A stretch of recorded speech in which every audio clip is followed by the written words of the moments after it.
Bonsoir. Après les élections européennes, les Français sont donc de nouveau appelés aux urnes le 30 juin et le 7 juillet pour désigner leurs députés. Quelle majorité et quel gouvernement pour notre pays au soir du second tour? C'est l'enjeu capital de ces élections législatives. À cette occasion, nous vous proposons une série de débats ce mercredi et les deux suivants sur les antennes régionales de France 3 Paris Île-de-France et de France Bleu Paris, la radio. Bienvenue à tous, auditeurs, téléspectateurs. Nous allons tenter de vous éclairer sur le projet des uns et des autres. Un peu plus tard dans la soirée, nous recevrons les candidats de la 9e circonscription des Yvelines, c'est le secteur d'Aubergenville, Bonnières, Les Mureaux.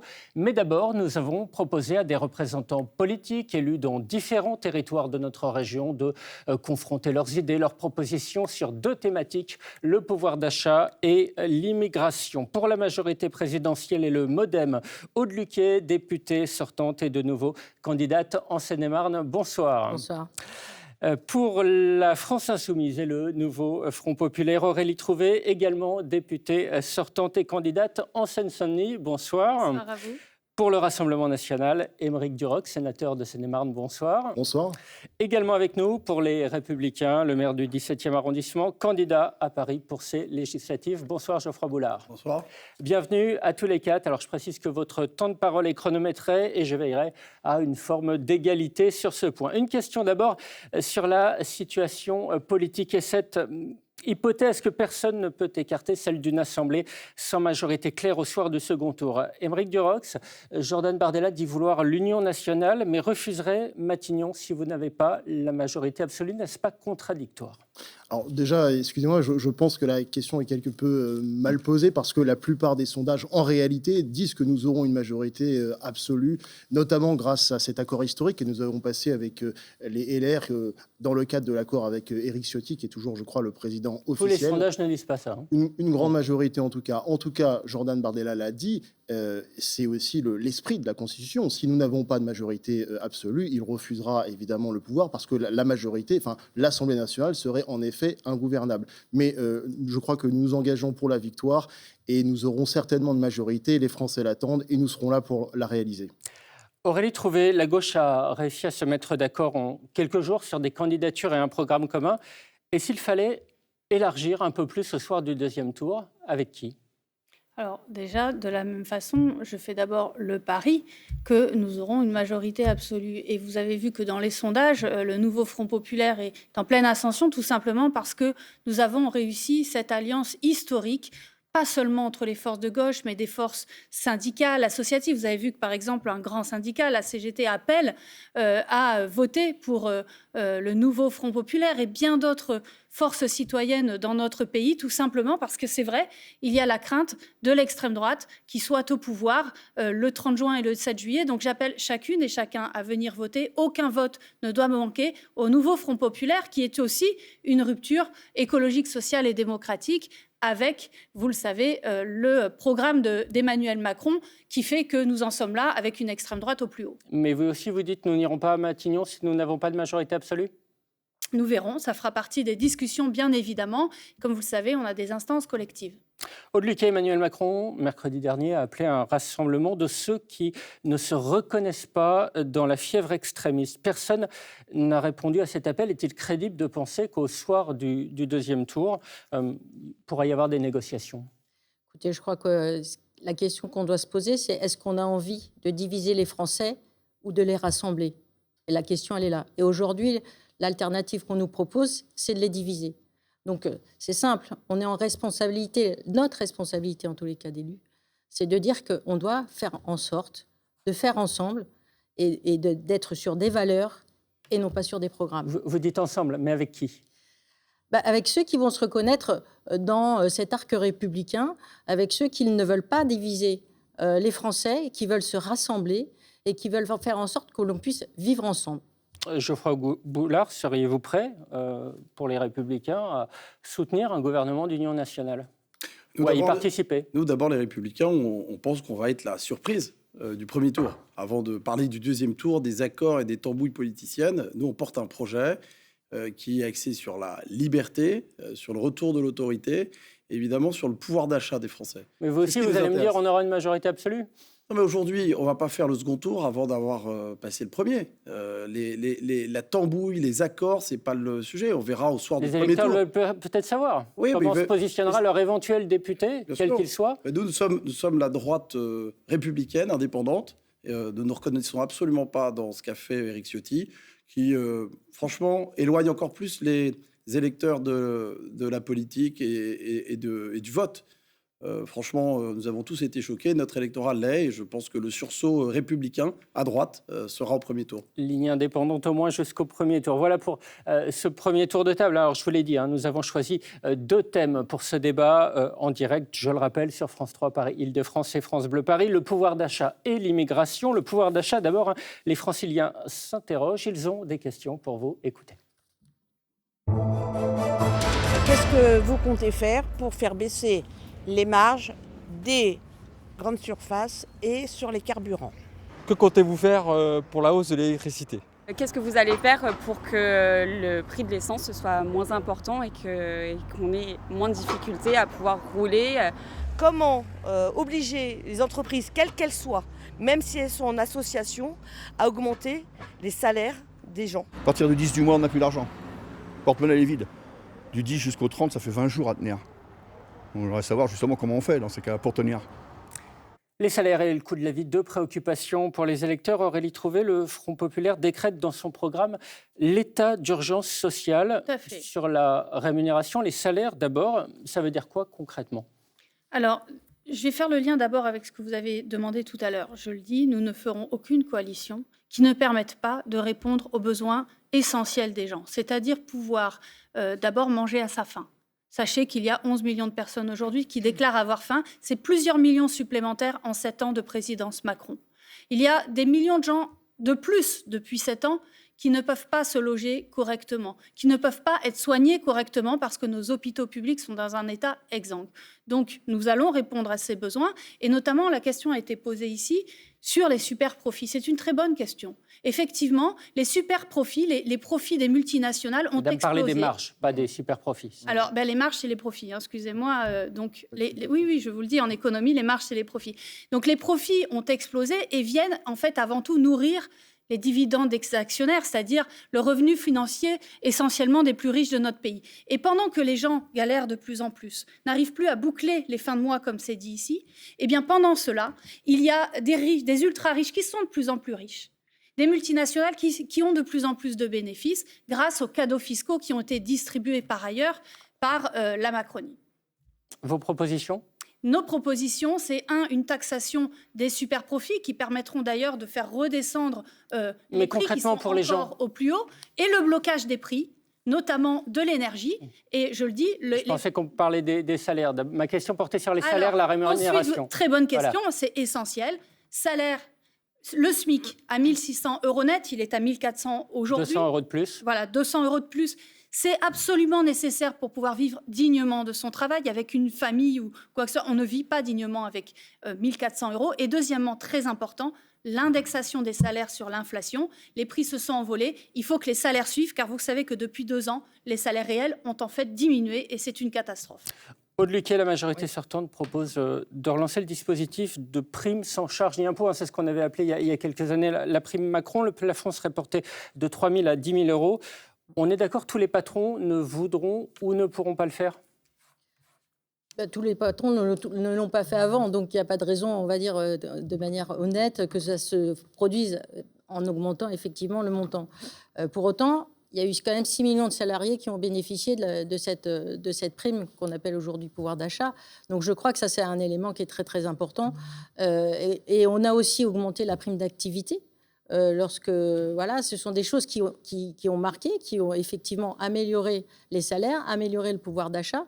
Et puis, il faut réfléchir à pouvoir permettre aux gens de bien vivre et pas forcément d'augmenter. Pour moi, je ne suis pas sur la ligne d'augmenter de 14% le SMIC, puisqu'en fait, l'idée, c'est si on augmente le SMIC à 1 600 €, comment vont-ils sortir de ce SMIC à 1 600 €? Aujourd'hui, c'est déjà le cas. On a en gros 1 400 € de SMIC. Ce que je suis en train de dire... Ça peut faire une différence, 200 €. Oui, 200 €. D'abord, il y a le problème du financement, ça c'est une autre question. Même si c'est doux à entendre, je pense que c'est difficilement réalisable. Pour autant, je crois que lorsqu'on aura des personnes qui toucheront 1 600 €, elles n'auront pas les moyens de gagner plus. De toute façon, la société... Et il faut aussi penser, parce que lorsqu'on propose une telle mesure, c'est de penser aux artisans, aux petits commerçants qui aujourd'hui ne seront pas capables, de toute façon, de payer les 1 600 € de salaire, en tous les cas pour le SMIC. Donc, toute la question, elle est là. Il y a effectivement, comme vous l'avez dit, la question de la prime de pouvoir d'achat. Il y a la question aussi des primes d'activité. On a aussi augmenté de 30% tout ce qui concerne les parents isolés pour les compléments de mode de garde. On a eu le bouclier aussi sur l'électricité en 2022. Vous n'avez pas rien fait. On va en parler de l'électricité. Voilà. Je rappelle qu'on est toujours en direct sur France 3, Paris, Île-de-France et France Bleu, Paris. Aymeric Durox, peut-être une réaction pour le Rassemblement national à cette proposition que fait le Front populaire, le nouveau Front populaire, un SMIC à 1 600 €, et puis vos propositions.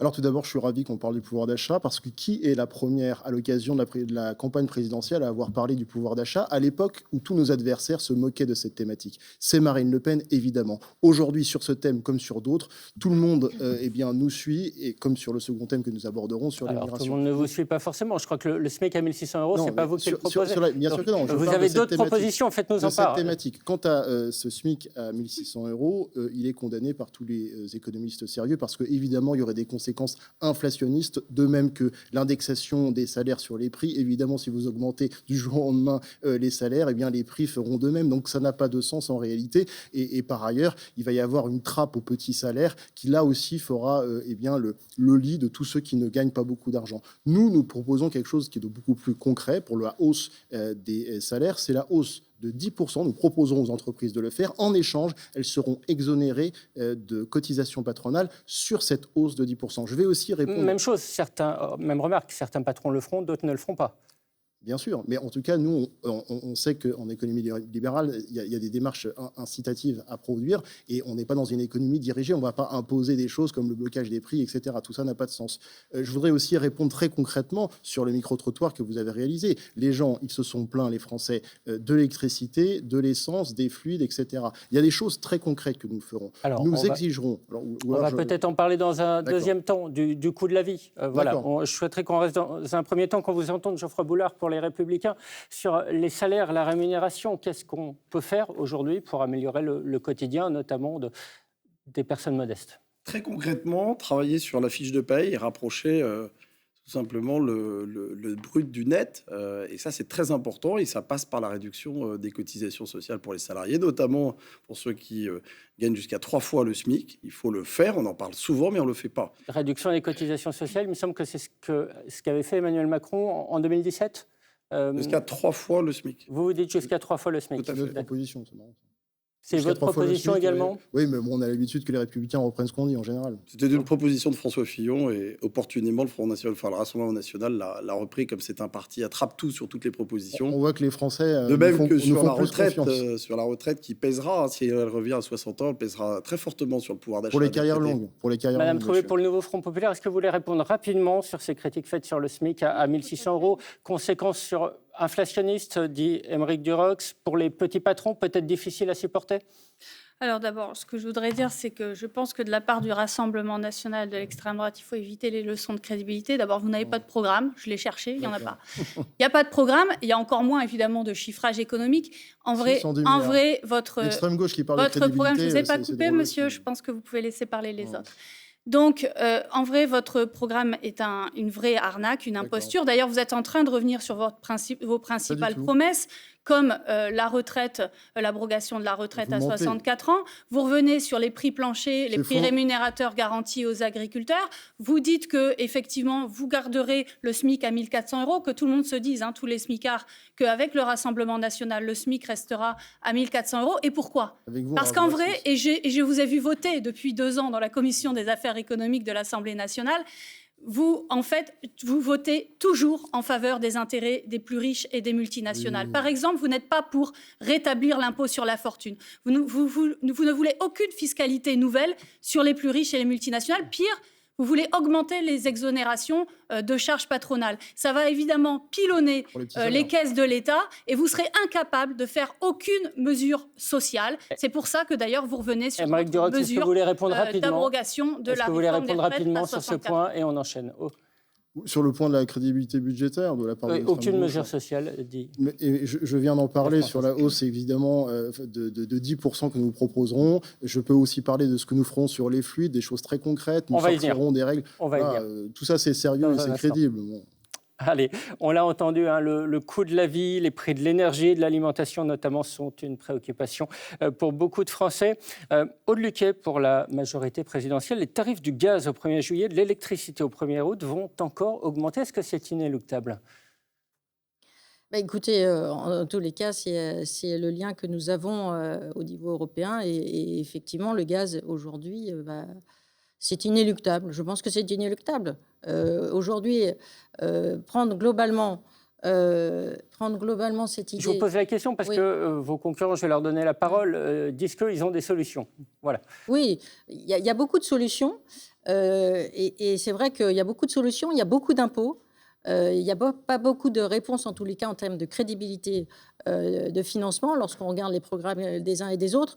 Lorsqu'on sait que du côté de la NUPES, c'est encore d'augmenter les impôts. Quand on parlait tout à l'heure de salaire et de dire que c'était important, lorsqu'on augmente les impôts, notamment sur les heures supplémentaires, vous savez, ça va faire perdre 200 € à 2 tiers des ouvriers et à la moitié des employés. Donc, vous voyez, je veux dire, tout ça est extrêmement complexe. On ne peut pas dire, on va supprimer ça, on va faire ci. Moi, je crois que ça s'appelle de la démagogie. Et c'est surtout, en fait, faire croire qu'on peut tout faire aujourd'hui très facilement et injecter et supprimer et augmenter des impôts pour autant. Moi, j'ai lu un petit peu les programmes. On va voir quelles sont les solutions, Geoffroy Boulard.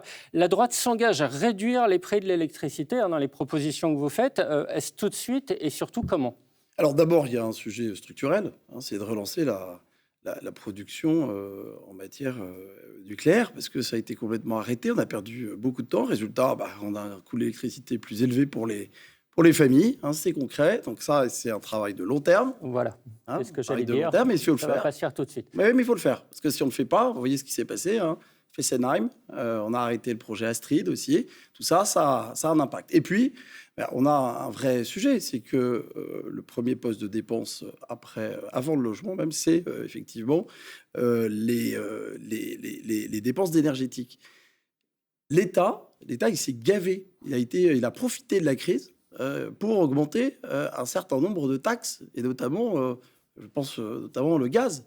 C'est une réalité. Il y a le bouclier tarifaire dans un premier temps. C'était une réduction des taxes, en fait, le bouclier tarifaire. N'a pas été durable. Ce qui ne va pas en France, c'est qu'on prend des mesures, ça dure 2 ans, et on change. C'est valable pour les entreprises, c'est valable pour les ménages. Donc aujourd'hui, c'est la stabilité. Vous, au pouvoir, vous votez immédiatement une réduction des taxes sur le gaz et l'électricité? Tout à fait, c'est le premier poste. Aujourd'hui, si on parle de pouvoir d'achat, c'est les dépenses. Eh bien, c'est évidemment là-dessus qu'il faut jouer. C'est l'effort national, c'est la solidarité nationale, c'est le rôle de l'État. Alors, ça vous fait peut-être un point d'accord avec le Rassemblement national. Aymeric Durox, vous voulez plutôt, en tout cas, jouer sur la TVA, jouer de 20 à 5,5% pour l'essence, le gaz, l'électricité.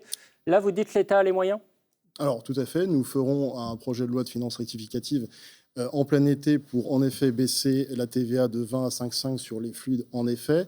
Ça coûtera, on l'a chiffré, environ 12 milliards d'euros qu'on pourra aller chercher dans la fraude sociale, environ 17 milliards, qu'on pourra aller chercher aussi dans la fraude fiscale, entre 60 et 80 milliards, qu'on pourra aussi aller chercher, ce sera le cas du second débat, sur l'immigration, entre 35 et 40 milliards.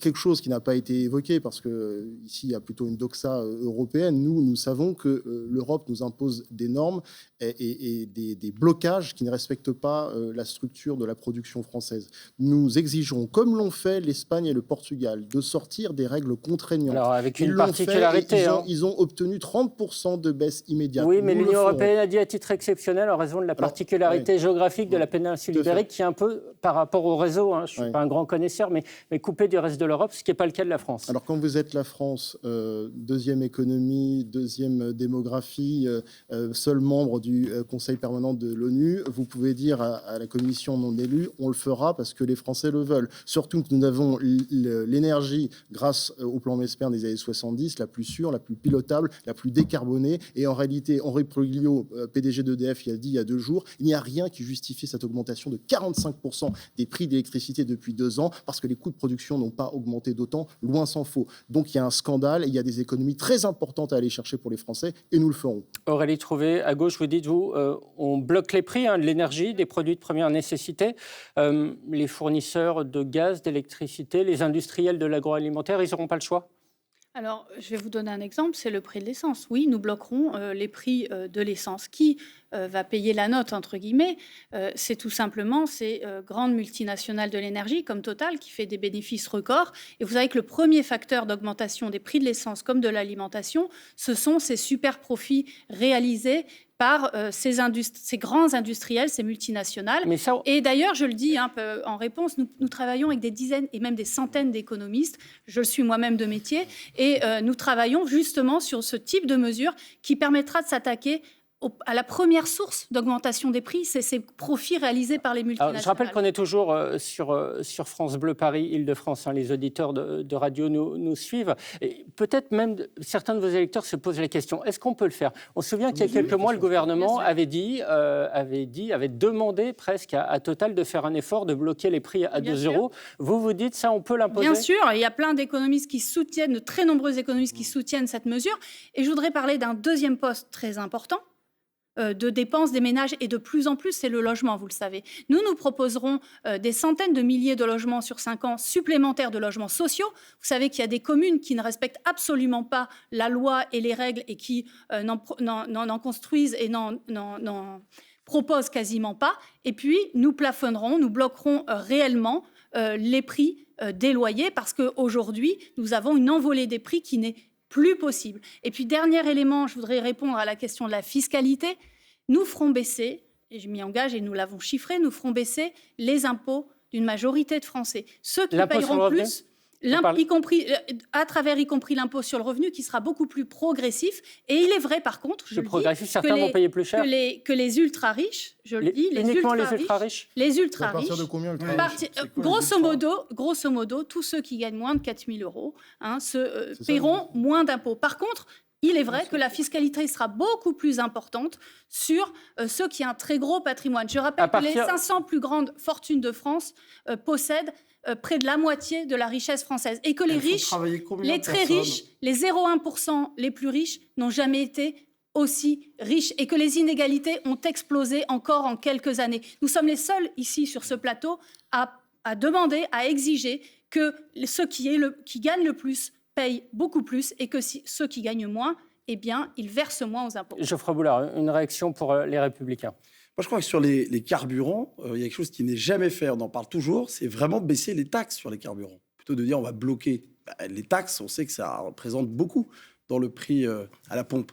Eh bien, faisons-le, puisque la parole des politiques est décrédibilisée régulièrement. Eh bien, place à l'action. Les mots, ça suffit. Maintenant, faisons cette baisse des taxes sur les carburants. Ça sera concret. Et la confiance reviendra par des gestes symboliques, concrets. Le blocage des prix, vous y croyez? Non. Sur l'alimentation, pourquoi? URSS, c'est possible. Pas du tout. Nous ne sommes pas au système de la planification. Les super profits, les ultras, on entend des mots complètement... on serait sur les ailes du FMI. C'est lunaire. En Outre-mer, la loi Lurel, vous en faites quoi du blocage Aujourd'hui, le sujet, c'est de faire venir des investisseurs, pour faire travailler un certain nombre de salariés, qui permet de se projeter un avenir. Vous êtes là à taper sur les investisseurs. On a besoin sur les très riches. Oui, on les mettra plus à contribution. Mais laissez les très riches tranquilles. Les très riches, ils investissent. Ils sont de plus en plus riches. Il faut bien aller chercher l'argent quelque part. Oui, mais dans les dysfonctionnements, dans la masse, dans la masse salariale d'un certain nombre d'administrations. D'accord. En supprimant des emplois, dans la fonction publique. Bravo. Non, la fonction publique, il faut la rendre plus efficace. Oui, en supprimant des emplois. Voilà, en supprimant des emplois. Allez, je suis pas sûr. On va passer à notre deuxième thème. Je ne suis pas sûr d'arriver à vous mettre d'accord non plus. Nous sommes au milieu de ce débat retransmis, je le rappelle, en simultané sur France 3, Paris, Île-de-France et France Bleu Paris. Nous allons maintenant parler immigration avec ces questions d'électeurs. Écoutez. Qu'est-ce qu'il compte faire pour justement qu'il y ait moins d'immigration? Parce que là, on est vraiment... ouais, il y a trop d'immigration, voilà. Il y a des gens ici de l'immigration qui travaillent, ils sont sans papier. Et ils apportent une plus-value à la France. Mais j'aimerais bien savoir pourquoi ne pas légaliser ces gens-là. Ça serait pour savoir, pour limiter le nombre d'immigrés. Voilà.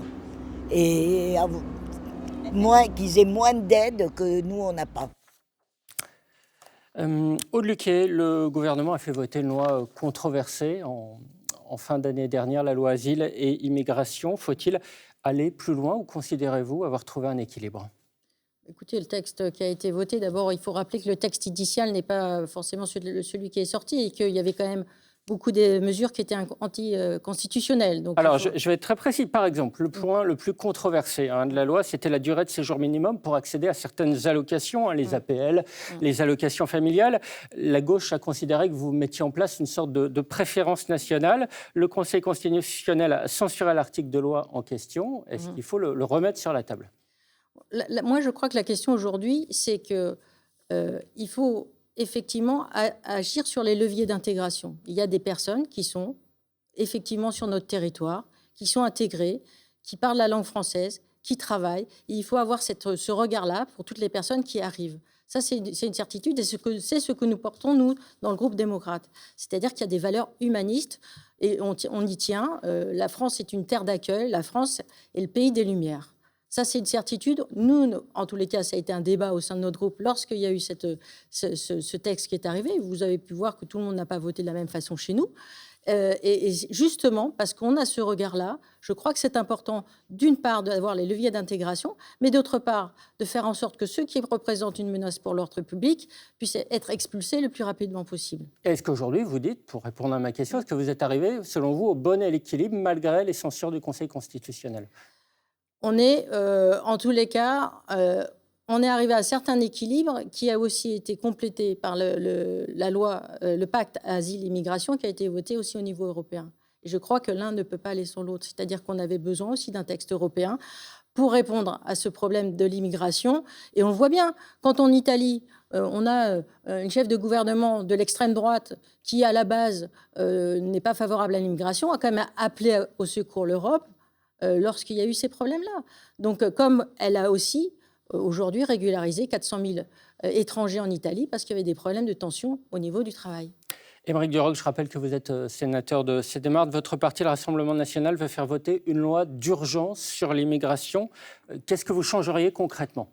Il y aurait tellement de choses à changer. Je voudrais simplement dire quand on dit urgence, voilà, oui, essayons d'être concret. Bien sûr, non, mais quand même, je voudrais rappeler que Georges Marchais, déjà en 81, disait qu'il fallait interdire l'immigration légale et illégale. Je voudrais parler, il était communiste, je voulais dire que aussi le président Mitterrand, socialiste en 89, avait parlé d'un seuil de tolérance qui avait été atteint. Il y a 80% au sujet de l'immigration, 80% des Français qui souhaitent un référendum sur le sujet. Donc il y a tant à faire et tant à faire. Un référendum pour poser quelle question, pour dire quoi concrètement ? Qu'est-ce que pensent les Français sur l'immigration ?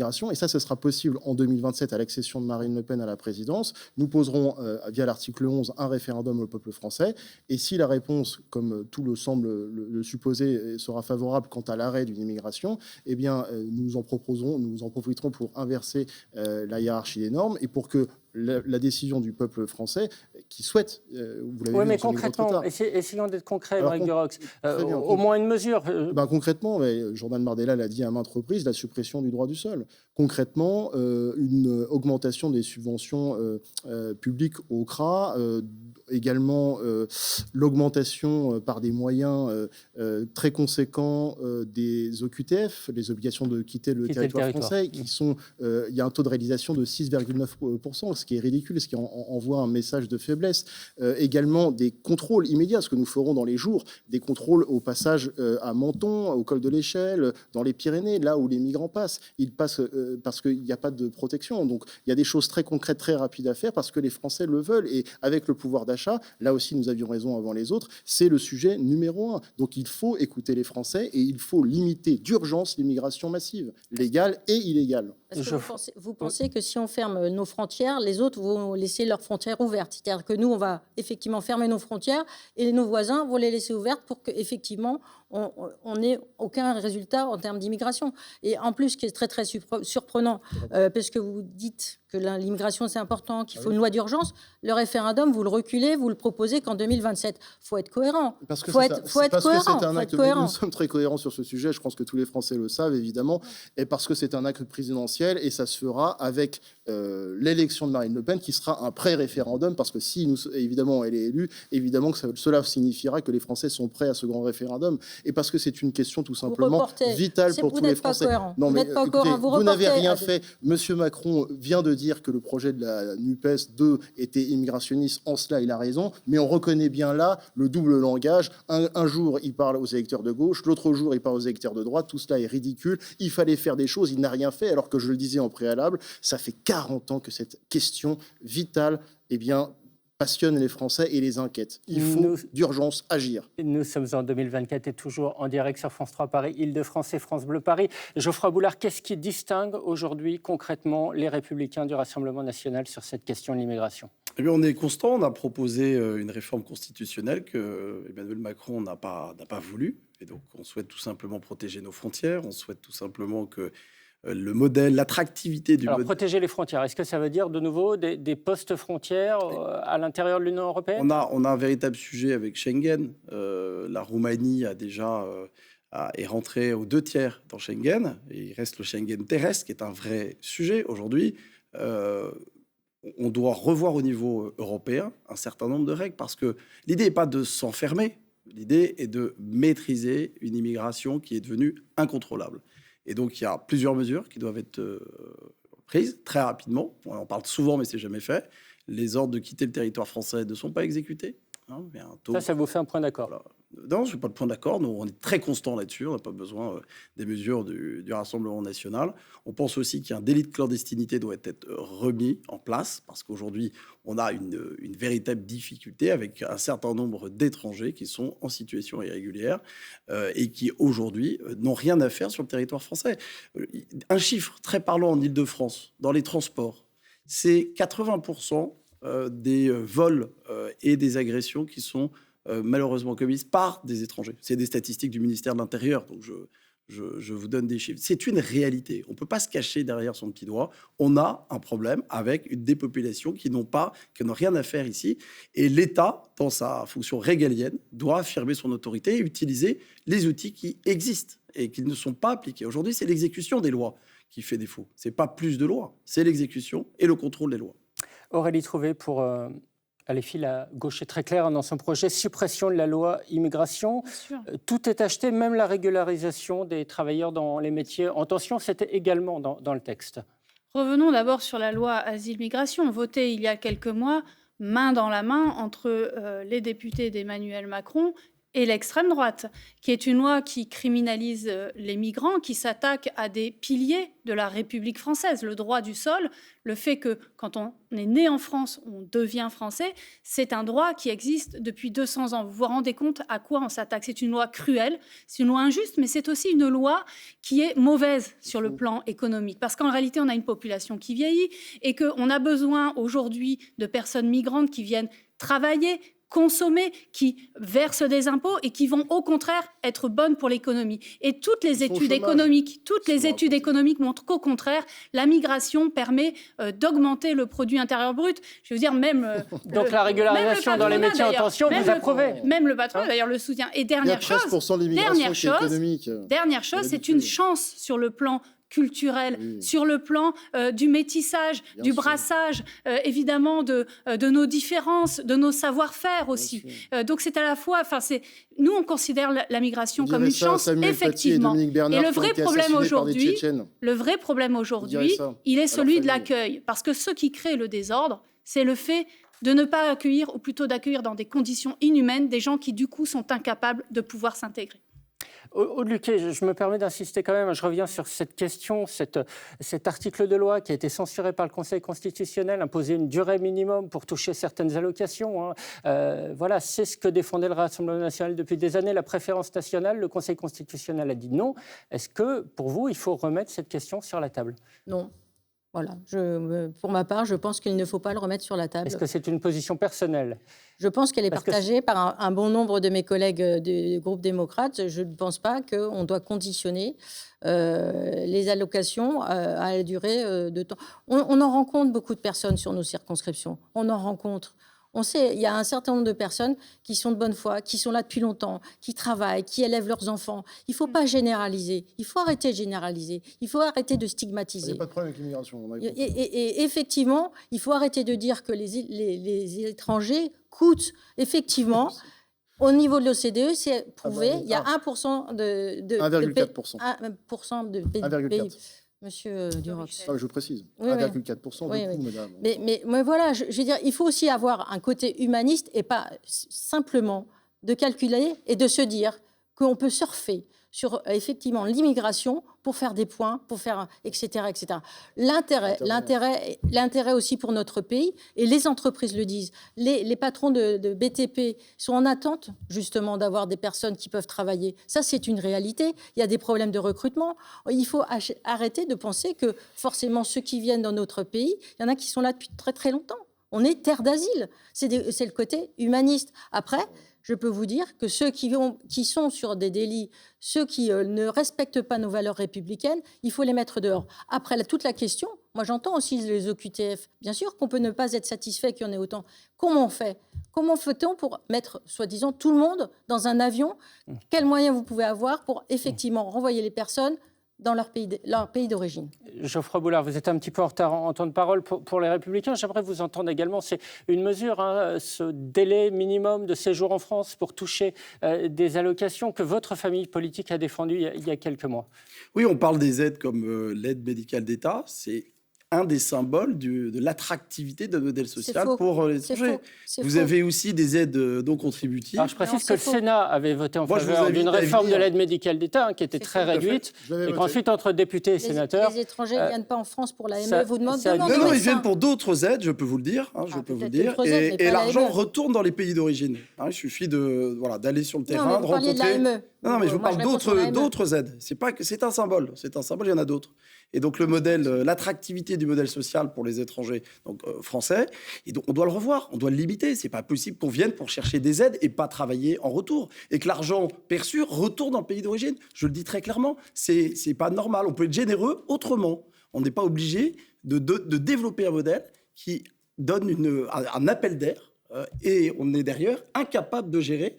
Madame Hidalgo l'a fait à Paris, a fait un appel d'air aux migrants. Et voyez maintenant comment on est capable d'intégrer toutes ces populations. Non, il faut être responsable. Et Donc pas d'aide sociale pour les étrangers quand ils arrivent?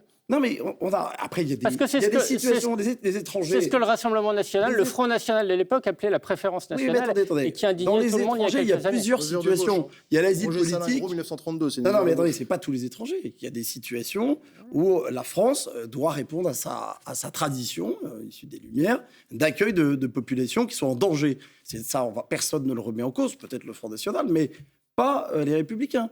L'idée, c'est tout ce qui vient en plus, qui se greffe. Et là, aujourd'hui, l'État est incapable de réguler cela. Cette immigration incontrôlée, on doit dire stop. Et les Français le demandent. Il suffit de regarder, d'échanger avec les Français.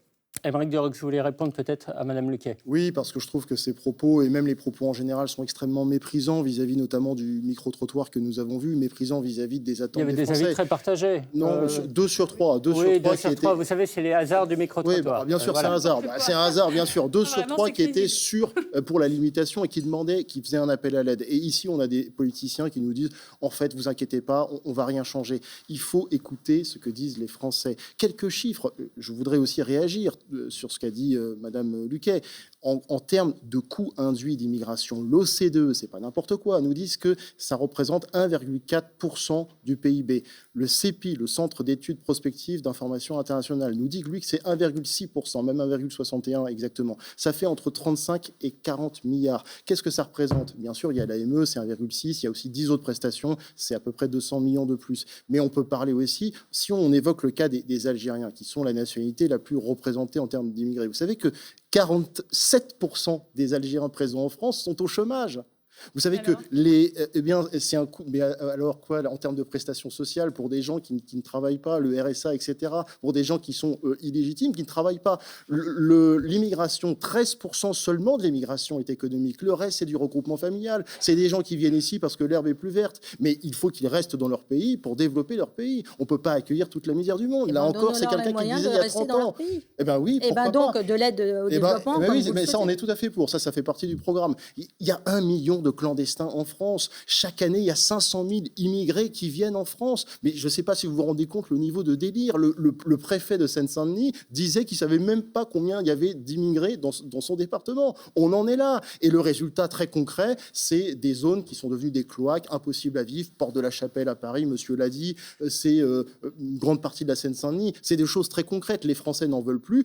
Et nous réagirons et nous répondrons à leurs attentes très rapidement. Je rappelle que nous sommes toujours en direct sur France 3 Paris Île-de-France et France Bleu Paris. La question du droit du sol a été évoquée. Vous avez répondu, Mme Trouvé. Je ne vous ai pas entendu, M. Boulard, sur cette question. Le droit du sol, on le maintient. Ça fait 200 ans que ça existe en France. Non, ça fait 200 ans. On ne reviendra pas sur le droit du sol. Ah ben voilà, rien ne changera. Il ne faut pas voter pour eux. Ça vous fait un point de désaccord. Nous sommes républicains. Nous sommes des républicains. Et alors? La différence entre nous trois et vous, ça ne veut rien dire, monsieur le monsieur de républicain. Ça ne l'extrême fait pas droite. 200 ans, ça fait exactement depuis 1885 que ça avait été rétabli.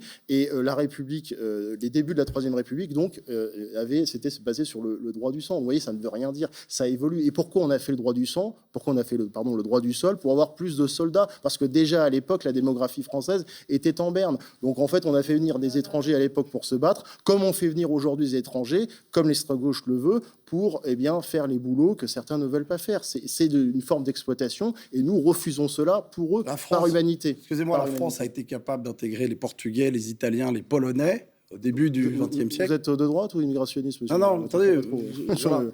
Je parle à qui là? Vous avez oublié. au LR, Vous avez oublié.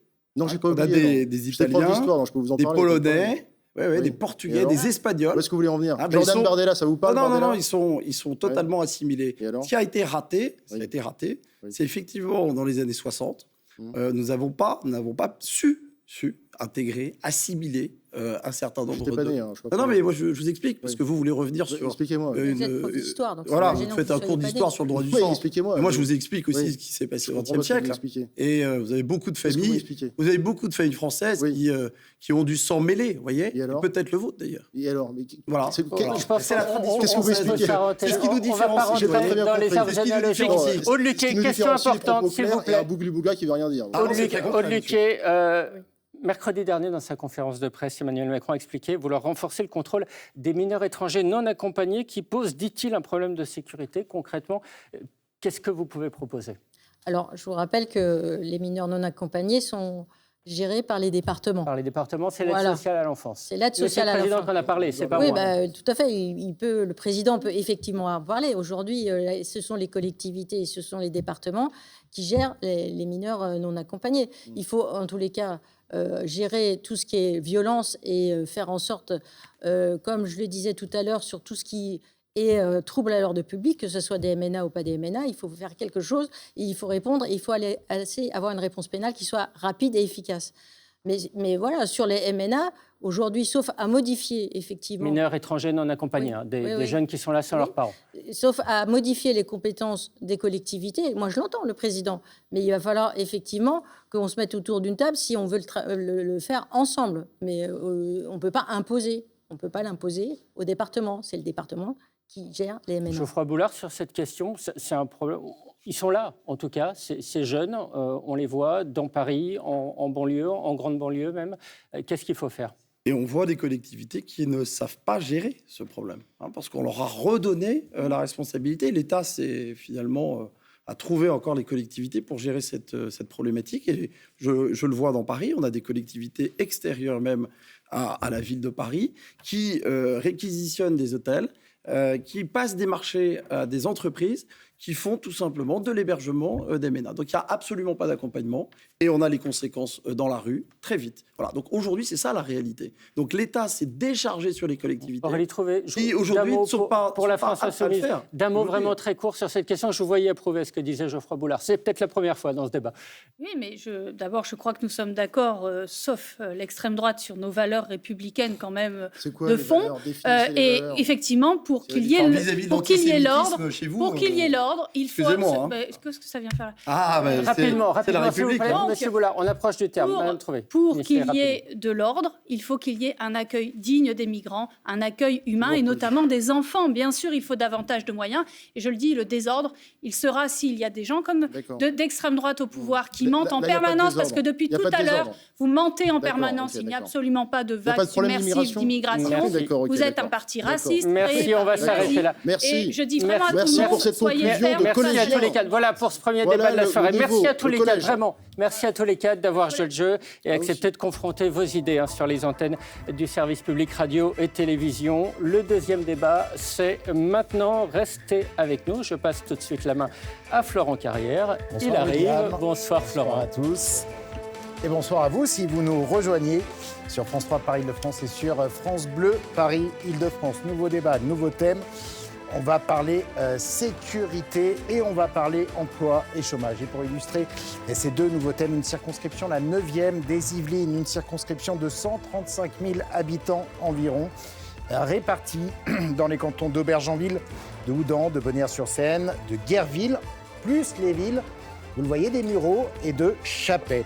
Une circonscription où le Rassemblement national est arrivé en tête aux élections européennes, avec 32% des voix, loin devant Renaissance 14%, la France Insoumise 13,5%, Place Publique Parti Socialiste 11% et les Républicains 7,5%. C'est une circonscription traditionnellement à droite, mais remportée par le MoDem et la majorité présidentielle en 2017. Pour ces élections législatives anticipées, 8 candidats s'affrontent pour le premier tour le 30 juin prochain, parmi lesquels nos invités à ce débat. Bonsoir Dienaba Diop. Bonsoir. Vous êtes socialiste, vous vous présentez au nom du Front Populaire, le nouveau Front Populaire, l'Alliance de gauche. Bruno Millième, bonsoir. Bonsoir. Vous êtes député MoDem sortant, représentant de la majorité présidentielle. C'est vous qui avez remporté cette circonscription en 2017. Vous êtes donc candidat Ensemble pour la République. Hervé Rioux, bonsoir. Bonsoir Florent Carrière, bonsoir à tous. Candidat Nouvelle Énergie, Les Républicains, tendance Canal historique, faut le préciser. Nouvelle Énergie, c'est le parti politique de David Lisnard, le maire de Cannes. Et puis enfin, le candidat du Rassemblement national, Laurent Morin, était invité, mais il nous a indiqué qu'il ne pouvait pas se rendre disponible ce soir. On va peut-être commencer par un petit tour de table, 1 minute chacun, pas plus. Première question pour vous, Bruno Millième, puisque vous êtes le député sortant MoDem, je le rappelle. Le président de la République fait cette proposition, former un arc républicain. Il promet aussi des mesures plus radicales sur la sécurité. On ne va pas rentrer dans le fond des mesures tout de suite, mais sur la forme. Comment les faire passer, ces mesures, si on a un rassemblement encore plus large que celui que vous représentez aujourd'hui? Non, mais dans l'idée du président de la République, c'est quelque chose qu'on porte le MoDem depuis des années et des années. Enfin, les gens le savent bien. L'idée d'un rassemblement de projets avec des forces républicaines qui permettrait de tenir compte de tous les avis et d'avancer sur des projets pour les Français, et donc pas pour être clanique simplement sur son plan. Nous, c'est ce qu'on porte depuis longtemps. Je regrette d'ailleurs que ça ne se soit pas vraiment fait dans les circonscriptions, parce que tout le monde dit haro sur le Rassemblement national, mais chacun y va avec sa petite chapelle. Les Français rejettent sa petite chapelle, le en même temps. Est-ce que ça ne serait pas en même temps plus large encore? Bah si. Oui, donc peut-être aggraver ça pourrait aggraver peut-être la crise politique que nous connaissons. Non, je ne pense pas, parce que dès l'instant où vous sortez de votre zone de confort d'une alliance centrale, il y a le bloc central, et que vous prenez avec vous des républicains et des socialistes, parce que sur certains points, on n'est quand même pas très éloignés, en tout cas, je parle pour le MoDem, je pense que les idées des uns et des autres peuvent servir la cause et la cause des Français. Dienaba Diop pour le Parti socialiste, 106 milliards d'euros, voilà à combien la socialiste Valérie Rabault a estimé le coût du projet du nouveau Front populaire. La Commission européenne va ouvrir une procédure pour déficit public excessif contre la France, à l'instar de 6 autres pays. Dans ce contexte, est-ce que votre programme est applicable ? Oui, notre programme est applicable et d'ailleurs je vous renvoie à l'économiste prix Nobel qui a dit que justement notre programme était bon et qu'il était en plus soutenable.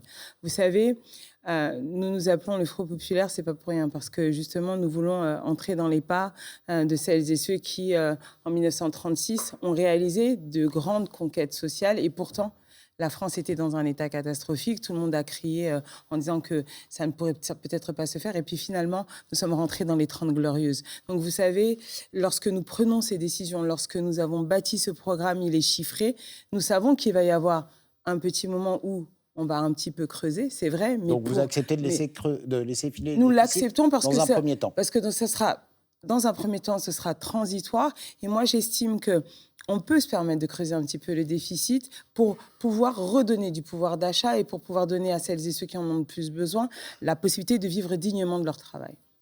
Hervé Rioux, pour Nouvelle Énergie Les Républicains. Votre candidature, c'est celle de l'indépendance, ni majorité présidentielle, ni rassemblement RN-Ciotti. Mais s'il fallait faire un choix dans le cadre d'un second tour, ou peut-être, si vous siégez à l'Assemblée nationale, lequel feriez-vous ? Écoutez, moi, je ne sais pas ce que vont faire les électeurs. Je pense que personne ne le sait. Et j'ai 10 jours pour convaincre que mon programme est celui qu'il faut pour redresser la France. Vous savez, monsieur Carrière, la France traverse une crise qui a de nombreuses facettes. Une crise politique, une crise économique, une crise sociétale. Ce qui s'est passé lors de l'élection européenne, c'est quoi? C'est une désapprobation massive des Français vis-à-vis de la politique de la majorité présidentielle. Pourquoi? Parce que d'une part, ce n'est pas celle qu'ils veulent mettre en place, et d'autre part, elle ne règle pas leurs problèmes. Et on entend une petite musique qui veut nous faire croire que finalement, pour ces élections, les électeurs n'auront à choisir que soit entre la reconduction des représentants de la majorité présidentielle qui vont forcément reproduire la même politique, ou soit voter pour ce que moi j'appelle un des deux camps de la démagogie extrême, qui promettent tout et n'importe quoi, et dont l'élection produira un chaos politique tout aussi grave que celui que nous connaissons maintenant. C'est pour ça que moi je ne veux pas... entre la majorité présidentielle moi, et le RN, choix que je par exemple, fais, c'est de présenter un programme républicain, de droite et indépendant. Pourquoi de droite? Parce que je pense que vu le chaos, il faut remettre de l'ordre dans tout ça. Républicain, parce qu'il faut apaiser la société. Il y a de grosses tensions sociales, il faut apaiser, s'appuyer sur des gens qui rassemblent, qui sont républicains. Et enfin, indépendant, parce que je compte proposer des solutions concrètes pour répondre aux attentes des habitants et surtout qui sont loin de l'idéologie des partis. On va le voir justement avec notre premier thème que vous pouvez écouter à la radio sur France Bleu Paris, Île-de-France. On va donc parler du thème de la sécurité. C'est une préoccupation pour nombre de Français. C'est en tout cas l'une des 4 priorités aux européennes. On va prendre un indicateur, celui des blessures et coups volontaires aux personnes hors cadre familial chez les 15 ans et plus. En France, en 2023, 171 000 faits. C'est plus 4% en un an, mais après une année 2022 où on avait déjà vu une hausse de 13%. Les Mureaux, qui concernent votre territoire, 71 faits, plus 4% en un an. Et puis on diffuse ce débat sur l'ensemble de l'Île-de-France. Donc on va donner un chiffre par exemple sur l'agglomération parisienne. Là aussi, hausse des coups et blessures volontaires sur personne, plus 3,9% en 2023. Par contre, une note positive, c'est les violences physiques contre les particuliers dans les transports qui ont baissé de 20% selon la préfecture de police de Paris. Bruno Millième, quand on voit ces chiffres, on ne peut pas dire que vous n'avez rien fait pendant ces 7 dernières années. Merci de le Il y a eu une loi de sécurité, il y a eu une augmentation des budgets, que ce soit le ministère de l'Intérieur, celui de la Justice, il y a eu des recrutements dans la gendarmerie et la police. Mais quand on voit ces chiffres-là, est-ce qu'il y a un aveu d'échec de votre côté ou pas? C'est pas un aveu d'échec, je pense, au niveau purement sécuritaire. C'est-à-dire les forces de police, on les a rétablies. Elles avaient été beaucoup baissées sous le quinquennat de Nicolas Sarkozy. Pour des raisons peut-être qui s'expliquent à ce moment-là, mais en tout cas, il fallait les reconstituer. On a surtout beaucoup travaillé sur la justice pour essayer de réduire justement le temps judiciaire et la simplification, l'accélération des procédures. Sur les 2 mandats, enfin sur un mandat et demi, du coup, on est à plus de 51% du budget de la justice. C'était jamais vu avant. Enfin, la justice était le parent pauvre de l'action gouvernementale depuis 40 ans. Donc voilà, si on focus un peu sur les Yvelines, c'est 277 postes, par exemple, pour le tribunal de Versailles. Donc, vous voyez, quand même, il y a quelque chose de fait. Ça, c'est un fait. Donc, mais c'est pas parce que vous mettez des policiers dans la rue que ça règle ou des gens exactement que ça règle les problèmes. Donc, les problèmes, ils sont sociétaux. Comment dire? Il y a des clivages forts Hervé Rioux l'a rappelé, mais il y a des clivages forts qui existent maintenant, bien excités par certains politiques aussi, qui font monter des tensions, effectivement, communauté contre communauté. La violence s'installe un petit peu partout. Moi, je ne suis pas très étonné quand on voit l'exemple de certains de mes amis, entre guillemets, politiques à l'Assemblée nationale, et vu leur comportement, moi, je suis citoyen, je vois pourquoi je me comporterais autrement dans la rue. Donc voilà, tout ça, tout ce qu'a voulu instiller, finalement, Jean-Luc Mélenchon en parlant de chaos, la théorie du chaos, la conflictualisation permanente, tout ça entraîne aussi dans la population le communautarisme, parce qu'il le fait beaucoup. Oui, mais... Tout ça entraîne dans la population une violence qui monte de plus en plus. Il y a aussi des problèmes sociaux, on ne va pas les nier, je ne vais pas les nier, mais tout ça conjugué donne un état délétère qui fait que la moindre étincelle produit des Donc il faut agir peut-être plus sur les conditions sociales, c'est ça? Mais bien sûr, il faut être plus présent. Je pense qu'il faut être plus présent auprès des gens. Moi, je vais prendre juste un exemple. Et après, j'en arrêterai parce que je vais laisser parler les autres. Mais on a beaucoup parlé des mineurs qui commettaient des faits d'incivilité. Je ne vais pas généraliser en disant que tous, ils viennent du même endroit. Mais moi, je me mets à la place des mères de famille qui, des fois, sont obligées d'avoir 2 boulots, qui sont mamans solo. Comment voulez-vous que ces femmes-là, avec tout le courage qu'elles ont, puissent surveiller en permanence leurs enfants? Ces femmes-là, il faut les aider en priorité. C'est tout le sens de la démarche qui a été enclenchée sur la responsabilisation des parents et l'accompagnement des parents défaillants. Hervé Rioux, sur ce constat, sur la sécurité en France, pour les Républicains Nouvelle Énergie. Vous avez choisi ce soir. Votre étiquette pour nos auditeurs. Vous avez choisi ce soir le thème de la sécurité, et je tiens à vous indiquer que vous avez bien fait de le choisir. Pourquoi ? Parce que c'est un des thèmes qui est prioritaire pour nos concitoyens. Quand on parle de sécurité, on parle forcément des forces de l'ordre. Je dois dire toute l'estime que j'ai pour les forces de l'ordre, et je dois saluer le travail qu'ils font au quotidien. Quand on parle de sécurité, vous avez dans la presse, dans les médias, l'évocation de grands délits, le trafic de drogue, contre lesquels il faut bien sûr lutter, les homicides, dont les auteurs doivent bien sûr aller en prison. Et puis vous avez, pardonnez-moi de cette expression, la petite délinquance au quotidien, celle que l'on peut rencontrer lorsque l'on va dans la rue, lorsque l'on sort de chez soi, comme le vol, les refus d'obtempérer, les dépôts sauvages, les petites escroqueries, tout ce que vous avez d'ailleurs montré qui pollue notre quotidien. Moi, ce que je prône pour lutter contre ceci, car nous sommes arrivés dans une situation que nous ne pouvons plus accepter. Nous arrivons dans une situation où vous arrivez à trouver des délinquants qui ont un casier judiciaire qui est long comme le bras, qui ont fait déjà 40 méfaits, et ils se disent pourquoi je ne refais pas un 41e, parce que finalement, il ne m'est rien arrivé auparavant. Donc moi, ce que je prône, c'est d'une part l'immédiateté de jugement, c'est-à-dire vous faites un défait, hop, en quelques jours, vous êtes jugé. Comparution immédiate. Puis l'immédiateté de la peine, c'est-à-dire que si le juge décide que vous devez faire quelques jours de prison, vous le faites effectivement. Et je vous assure que si quelqu'un qui commet un délit fait quelques jours de prison de manière effective, lorsqu'il va sortir, il va vite se rendre compte qu'il a plutôt intérêt à ne pas le recommettre, ce délit. Et puis enfin, je pense qu'il faut aussi, et j'en finis là-dessus... Taux de récidive, il y a des chiffres qui ont été donnés par le ministère de la Justice sur les sortants de prison en 2016. 4 ans après, on a 60% de récidive.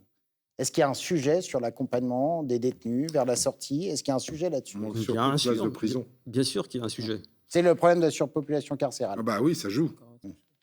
Dieynaba Diop. Pardonnez-moi, oui, finissez rapidement. Je pense qu'il faut aussi avoir une réflexion globale sur les différents services de l'ordre, des forces de l'ordre, puisqu'il y a peut-être une redistribution ou une complémentarité des compétences à avoir entre, par exemple, les forces de police et les forces de police municipales. Dieynaba Diop, pour le Parti socialiste, Nouveau Front populaire. En fait, lorsqu'on parle d'insécurité, moi je pense qu'il y a aussi une chose qui a disparu, c'est nous, ce que nous voulons rétablir, c'est la police de proximité. Parce qu'aujourd'hui, il y a effectivement, il y a eu une suppression d'un très grand nombre d'agents des forces de l'ordre sous Sarkozy, et permettez-moi, monsieur Millienne, mais c'est quand même d'abord sous le quinquennat de François Hollande qu'ils ont été rétablis. J'ai rien dit, j'ai dit qu'on était revenu au niveau. Oui, je n'ai pas dit que François Hollande n'avait pas commencé. Ne me faites pas dire ce que je n'ai pas dit. Soyons un tout petit peu honnêtes. Non, mais je suis honnête. Je vous dis, je me permets juste de rappeler que c'est François Hollande qui a rétabli justement ce niveau-là. On en a créé 10 000 entre 2017 et 2022. En tout cas, moi, je pense qu'aussi, il faut abroger la réforme qui a été faite par Gérald Darmanin, parce qu'en fait, elle a affaibli la police judiciaire. Parce qu'ils nous le disent, quand vous discutez avec eux, ils vous disent qu'aujourd'hui, en fait, le maintien de l'ensemble des gendarmeries, mais aussi l'augmentation des effectifs de police judiciaire, il est important. Parce que si vous n'avez pas ces effectifs-là qui font tout ce travail d'investigation, qui fait tout ce travail justement de prévention et de proximité, oui, on n'arrivera pas à enrayer. C'est pas possible. Mais est-ce qu'il faut créer de nouvelles places de prison? Il y a un programme qui est en cours, 15 000 nouvelles places. D'ailleurs, certains projets font polémique en Ile-de-France. Est-ce que vous êtes d'accord avec ça, créer des nouvelles places de prison? Je ne suis pas sûr que ça soit forcément le cas de tous les intervenants du nouveau Front populaire. Avant même comment dirais-je, le problème de la surpopulation de carcérale, oui, effectivement, parce qu'on a un problème de la dignité, les gens, la façon dont ils sont détenus, c'est pas normal. Oui, il faudra créer aussi des espaces de prison qui soient capables d'accueillir. Mais par contre, ce que nous disons, c'est que d'abord, il faut travailler sur la prévention et ensuite l'accompagnement après le premier délit. Nous, par exemple, nous le faisons au Muro, c'est-à-dire que systématiquement, quand il y a eu un premier acte de délinquance, on fait le suivi avec la famille à la sortie de la prison. Et donc, si on ne fait pas tout ça... Et puis, je voudrais aussi parler d'un autre point mort, qui est celui de la formation de nos forces de l'ordre. Elle a été drastiquement, baissée. Moi, j'ai discuté avec des forces de l'ordre, ils m'ont dit, le problème, c'est que le temps de formation, il a été tellement baissé sur les gens de police nationale qu'aujourd'hui, ils ne sont pas toujours prêts à affronter les situations qu'ils ont sur le terrain. Un policier municipal est beaucoup mieux formé que quelqu'un de la police nationale. Donc il faut le faire, il faut accompagner nos forces de l'ordre dans ce cadre-là. Est-ce que vous voulez peut-être répondre à ça? Et on va aller écouter le candidat du Rassemblement national juste après. Oui, alors sur les places de prison, on ne peut pas continuer comme ça, notamment dans les Yvelines. Bois d'Arcy, je crois que c'est plus 164%. Alors je veux bien, Madame Diop, qu'on fasse de la prévention avant et tout ça, qu'on prenne le temps, 7 ans, 8 ans, que ça fonctionne, parce que ça prend du temps, ces choses-là. On sait très bien, la police du quotidien, et moi je vous rejoins là-dessus, j'ai pas de souci. Sauf que pour les installer dans les quartiers, vous le savez très bien, au moment où ça a été fait, ça a pris du temps pour leur acceptation. Ça se fait pas comme ça du jour au lendemain. Je termine donc juste sur la prison de Magnanville, parce que la prison de Magnanville, moi, j'ai bien suivi le dossier, puisqu'il y a à peu près 58 sites dans les Yvelines qui ont été étudiés, notamment à la demande des associations, parce que c'est quand même paradoxal, et je le comprends, quand vous voulez construire une prison à un endroit, forcément, la population est contre. C'est normal, les angoisses que ça provoque, etc. Moi, j'entends parfaitement ça. Il y a 58 sites qui ont été étudiés, il se trouve que c'est le seul qui convienne pour les règles de sécurité nécessaires à une prison. Et il n'y a que 2 élus qui ont soutenu ce projet, Pierre Bédier et moi-même. Le président du département des Yvelines. Je suis désolé de vous le dire, monsieur Rioux, mais vos élus ne l'ont pas soutenu. Et vous savez pourquoi? C'est pour son implantation. Mais oui, mais l'implantation, on a étudié, monsieur Rioux, on a étudié. Allez-y, laissez répondre, monsieur Rioux. Je termine, on a étudié. Franchement, j'étais sur le dossier. J'étais sur le dossier pendant 2 ans. Donc je suis surpris qu'un élu comme vous, d'ailleurs, accepte l'idée que à Magnanville, qui est une porte d'entrée de notre territoire, la première chose que l'on verra, si on en croit votre projet, c'est une prison. Mais vous ne la verrez pas, monsieur, parce que regardez les prisons modernes, on ne les voit pas de l'extérieur. Moi, je pense qu'on la verra, vu son implantation. Et en plus, il y a un impact sur les communes avoisinantes. Je tiens à signaler à la population que c'est une maison d'arrêt. Ce n'est pas une prison pour des gens qui ont été condamnés. C'est une prison pour des gens en attente de jugement. Ça n'a rien à voir. Déjà largement solidaire en contribution d'établissements pénitentiaires. Mais vous ne pouvez pas réclamer au national des places de prison et quand elles sont chez vous, dire non. C'est pour moi. Je vous propose d'aller écouter, parce que vous allez vouloir réagir, je vous propose d'aller écouter le candidat du Rassemblement national, Laurent Morin. On l'a questionné tout à l'heure sur ses priorités en matière de sécurité. Écoutez-le. Cette question fait partie des principales préoccupations des Français. Peut-être rappeler quelques chiffres auparavant. D'abord dire qu'en 2023, nous avons dépassé la barre symbolique des 1000 homicides par an. Nous avons également atteint un nombre record de 361 000 coups et blessures, soit une progression de 63% depuis l'arrivée au pouvoir d'Emmanuel Macron en 2017. Et dans cette explosion d'insécurité, nous avons aussi constaté un certain nombre de cas barbares, dont le cas effectivement très douloureux de Lola. Alors pour contrer cette explosion de l'insécurité, nous proposons le rétablissement des peines planchers, la suppression des allocations familiales aux parents de mineurs récidivistes, l'augmentation bien sûr des moyens pour les forces de l'ordre, et puis également l'expulsion des délinquants et des criminels étrangers, ainsi que des islamistes étrangers, puisque le lien a dorénavant été officiellement établi entre insécurité et immigration par le ministère de l'Intérieur. Alors, je vais vous faire réagir à ce qu'on vient d'entendre. Monsieur Millem, vous avez un peu de l'avance, donc je vais peut-être vous donner la parole, Hervé Rioux, pour Nouvelle Énergie, Les Républicains. Est-ce que vous partagez en certaines mesures avec le Rassemblement national, comme le retour des peines planchées, par exemple, quand on fait un lien avec l'immigration? Moi, ce que je partage, c'est la préoccupation. Ce que je partage, c'est la préoccupation des Français sur la nécessité d'améliorer leur sécurité. Voilà. Donc, à partir du moment où il y a des bonnes idées à prendre, eh bien, j'en fais mienne. Maintenant, ce que je souhaite dire, c'est que voilà, 7 ans que nous avons une politique de la majorité présidentielle. Force est de constater, vous l'avez montré avec vos chiffres de tout à l'heure, que cette sécurité se dégrade. À mon avis, cela vient non pas d'une augmentation des moyens, mais simplement d'un manque de courage politique. Donc je pense qu'aujourd'hui, il faut enfin une politique qui a le courage de dire on siffle la fin de la récréation et enfin on s'attaque vraiment et véritablement à ce sujet de sécurité, exactement. Ce que je viens de vous dire tout à l'heure, à savoir l'immédiateté du jugement, l'immédiateté de la peine, et ainsi que les réflexions sur les compétences partagées entre la police nationale et la police municipale. Dieynaba Diop. Réaction peut-être au propos du candidat du Rassemblement national, qui fait notamment un lien avec l'immigration. Il n'est pas le seul. Je vous rappelle que quand même, on a un président de la République qui aujourd'hui dit que notre programme est un programme immigrationniste. Lorsqu'on veut apaiser le pays, on n'utilise pas ce type de terme parce qu'encore une fois, on court après les voix du Rassemblement national. Après, on commence à être habitué parce que quand on a fait la loi Asile-Immigration sous la dictée du Rassemblement national en lui offrant justement une victoire idéologique, on ne pouvait pas en attendre moins. Vous savez, il n'y a pas de lien entre immigration et sécurité. Ce que nous avons, c'est surtout des hommes et des femmes qui aspirent à la tranquillité publique et c'est un droit fondamental, c'est ce que l'État doit assurer. Pour assurer cela, effectivement, en termes d'immigration, il faut d'abord que nous soyons en capacité de gérer celles et ceux qui arrivent illégalement en France. Nous disons qu'il faut d'abord que nous soyons dans un accueil digne.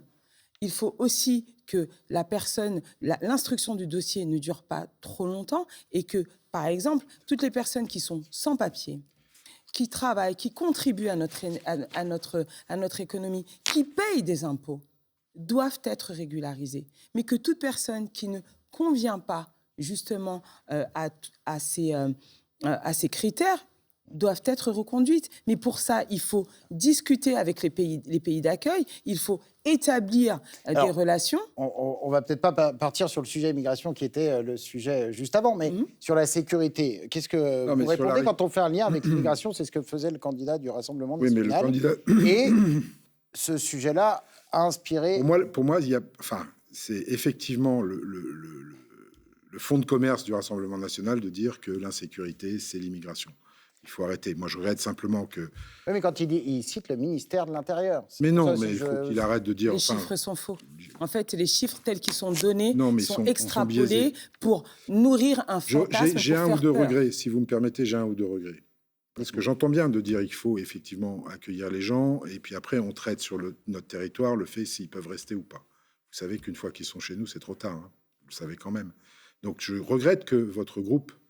Enfin, en tout cas, votre candidat, Raphaël Glucksmann, n'ait pas voté le pacte asile-immigration qui traite ces problèmes-là à l'entrée de l'Europe. Il ne résout rien, votre pacte asile-immigration. On verra, mais je pense qu'aujourd'hui, c'est ça. Et puis, Madame Diop, puisqu'on parle de sécurité, je voudrais quand même vous interroger sur 2-3 points. Parce que moi, je n'ai pas de problème avec le PS, mais quand même, ça ne vous gêne pas les propos qui ont été tenus par vos alliés, comme la police assassine, ou la pancarte qu'on a vue dans une manif, un policier en moins, un vote RN en moins, ou êtes-vous toujours d'accord pour désarmer la police? Enfin, il y a eu quand même des propos qui ont été tenus par vos alliés LFistes sur la police. Moi, je veux bien... Bon, alors, vous prenez de l'avance. Est-ce que vous les cautionnez, ces propos, Dieynaba Diop, très rapidement, et on passe à la sécurité chez les mineurs? Vous savez, bien sûr qu'on ne cautionne pas ce type de propos. Qu'est-ce que vous faites avec ces gens-là?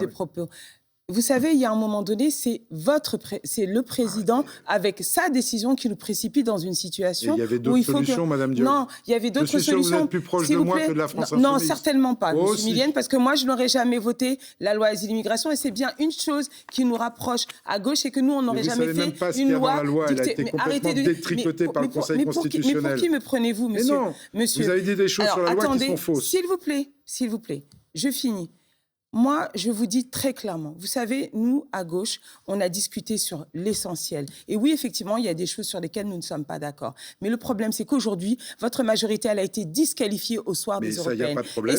Et c'est la raison pour laquelle le président a été obligé de dissoudre. Donc, vous n'apporterez pas de solution là où vous avez créé un problème. Juste une dernière question sur ce sujet. Aujourd'hui, je vous dis, moi, aujourd'hui, ça ne vous gêne pas, ça ne vous gêne pas, c'est de la bouche de Madame Laluc, ça ne vous gêne pas que vous ayez été obligé, vous, socialistes, de négocier mais pour vous avez négocié avec le Rassemblement national. Moi, j'ai rien négocié avec le Rassemblement national. Vous avez permis l'élection de 2 vice-présidents à l'Assemblée nationale. Mais non, c'est le règlement de l'Assemblée nationale. Allez, arrêtez, s'il vous plaît, on a une question qui est importante. Aurore Laluc, messieurs, dames, attendez. Vous n'avez pas de leçon de République à nous donner. Place publique, à la conférence de presse de votre groupement, qui dit « Nous sommes très contents d'avoir trouvé un accord sur l'antisémitisme.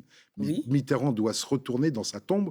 Depuis quand les socialistes sont obligés de négocier un accord sur l'antisémitisme ?» Mais nous n'avons pas négocié un accord, nous avons demandé une clarification de la position. S'il vous plaît, on va avancer parce qu'il y a une question qui est très importante. Vous prenez des questions qui annexes se et vous ne pose répondez pas à la question. actuellement. Je rappelle que vous êtes toujours en direct sur France 3 Paris-Île-de-France et sur France Bleu Paris-Île-de-France. Un phénomène inquiète particulièrement, c'est la violence chez les mineurs, avec plusieurs rixes dans la région qui se sont terminés parfois en drame, des délinquants aussi de plus en plus jeunes.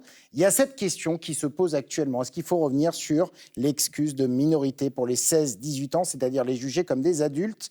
Je vous pose la question, Hervé Rio, à vous, puisque vous avez du retard en premier. Pour les Républicains. Je le pense. Je pense qu'effectivement, quand on a 16 ans, on devient responsable. Et quand on a 16 ans, on est en capacité de comprendre que certains actes de délinquance ne se font pas. Donc à titre personnel, j'y suis favorable. Et si ces mineurs, entre 16 et 18 ans, sont condamnés, je pense qu'il faut créer les conditions pour qu'ils puissent être correctement réinsérés dans la société. Et j'ai en tête notamment des structures comme les EPID, les établissements pour l'insertion dans l'emploi, qui, à mon avis, semblent être tout à fait adaptés pour, d'une part, au cours de leur incarcération, leur apprendre un retour à l'emploi, et aussi un certain nombre de règles de civisme. Est-ce qu'il faut multiplier les centres éducatifs fermés? Ça, il faut regarder précisément la question. En tout cas, moi, j'ai vraiment en tête ces EPID qui, à mon avis, me semble aujourd'hui une solution extrêmement intéressante, si tant est qu'effectivement, on abaisse la majorité à 16 ans pour un certain nombre de délits. Diane Abad-Diop, pour le Parti socialiste Nouveau Front Populaire, je suppose que vous n'êtes pas d'accord. Non, je ne serais pas d'accord. Vous savez, nous avons un système judiciaire qui est le plus répressif envers les mineurs. C'est un des plus difficiles, un des plus durs. Et quand on parle des mineurs, on nous oppose souvent les cas de mineurs isolés, de mineurs non accompagnés. Mais vous savez, moi, j'ai dans mes classes des enfants qui sont à l'ASE, à l'aide spécialisée à l'enfance, ou encore des mineurs non accompagnés. Je peux vous le dire, pour les enfants qui sont à l'ASE, l'État, c'est le plus mauvais parent qu'il existe. Quand vous avez des enfants qui, à 18 ans, sont obligés de faire une lettre de motivation pour s'assurer qu'ils puissent continuer à être pris en charge, quand ils ont déjà un chemin qui est chaotique, c'est honteux. Moi, je ne cesse de penser à ces enfants qui sont laissés seuls face à eux-mêmes dans un hôtel. Cette jeune fille qui a fini par se suicider, les témoignages de Lies Loufa qui nous ont alertés à plusieurs reprises et qui est d'ailleurs un des candidats du Front populaire. Moi, je crois que les mineurs, ils ont besoin d'être accompagnés. Ils ont besoin aussi d'être protégés. Et je ne veux pas que l'on puisse penser que la délinquance des mineurs, c'est l'alpha et l'oméga. C'est surtout qu'il y a des chemins difficiles. Et effectivement, il faut les réparer. Moi, je suis contre l'abaissement de la majorité à 16 ans parce que s'il y a une majorité à distance, c'est bien pour une raison. Et on ne traite pas de la même manière un mineur délinquant qu'un adulte. Et si on les mélange, on sait très bien que ça veut dire que c'est un taux de récidive qui va augmenter à la sortie de prison. Et c'est surtout quelqu'un qu'on n'arrivera pas à réinsérer. Donc non à la remise en cause de l'excuse de minorité. À la majorité présidentielle actuelle, vous parlez d'atténuation.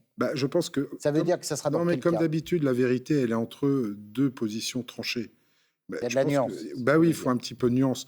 Madame Diop, je vous rejoins complètement sur l'ASE. Je vais vous dire pourquoi. Parce qu'on a une de nos députées MoDem, Perrine Goulet, qui est présidente aux droits de l'enfance à l'Assemblée nationale et qui fait un boulot énorme là-dessus. Elle est en préparation d'un texte parce que vous avez raison, c'est horrible ce qui leur arrive dès l'instant où ils sont majeurs.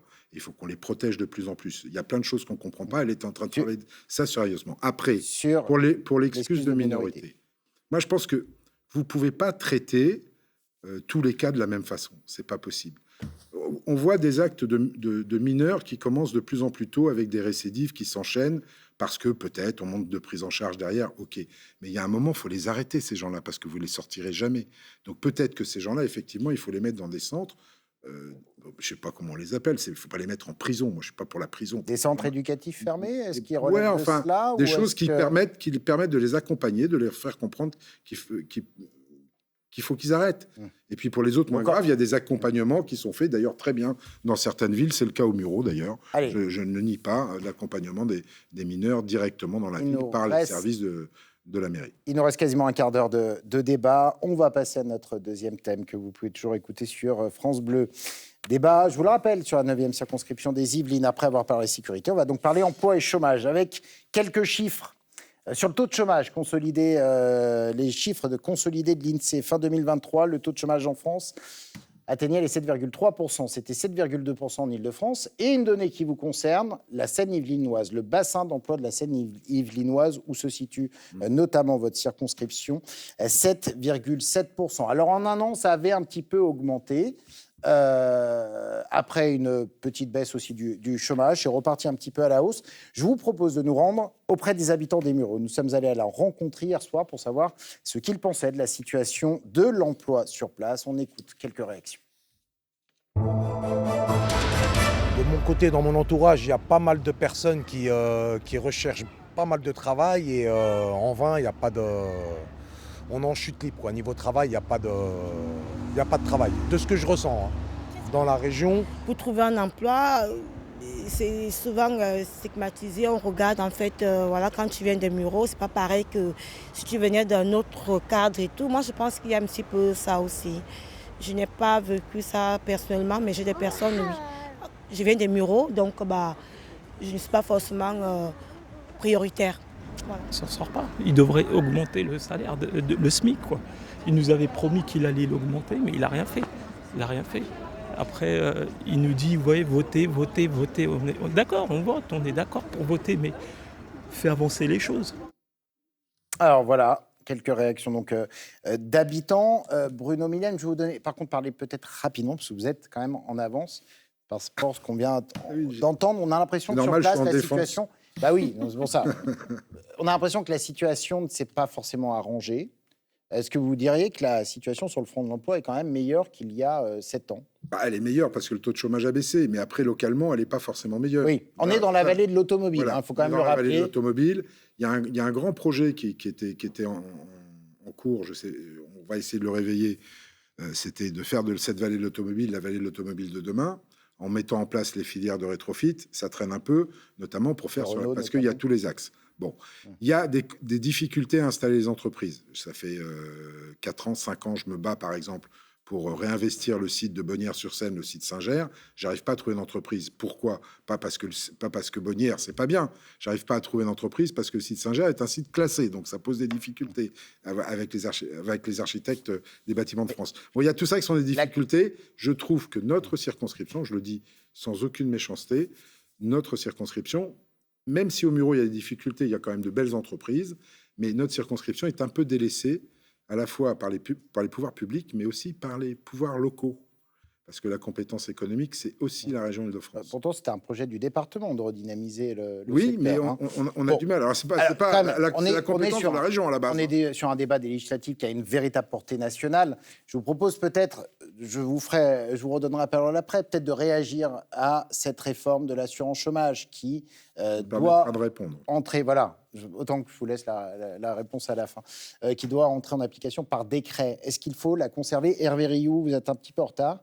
Cette réforme de l'assurance chômage, est-ce qu'il faut la faire ?